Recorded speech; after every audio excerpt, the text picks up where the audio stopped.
আমার কাছে যারাই অর্থ প্রাপ্তির সহজ উপায় নিতে আসে, আমি তাদের একটা সহজ রেমেডি অবশ্যই রেকমেন্ড করি।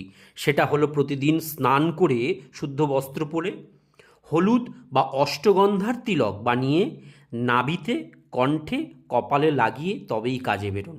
এইরূপ টানা 43 দিন করুন। সাথে এক ছড়া কলা, সেটা কাঠালি বা অন্য যে কোনো কলা হতে পারে, না ছিঁড়ে, ছড়া থেকে না ছিঁড়ে যে কোনো দুস্থ ব্যক্তিকে বৃহস্পতিবার দিন দান করুন। আর এই বৃহস্পতিবার দিনই 3টে ময়ূরের পালক বা ময়ূরপুচ্ছ ঈশান কোণে কোথাও লাগিয়ে রেখে দিন দেওয়ালে, এবং সেই ময়ূরপুচ্ছের নিচে রাধাকৃষ্ণের একটি ছবি লাগিয়ে রেখে দিন। ব্যাস, দেখবেন তারপরে খেল শুরু হয়ে যাবে। 43 দিন, তারপরে যে কোনো রকমের আর্থিক সমস্যা আপনাদের কেটে যাবে।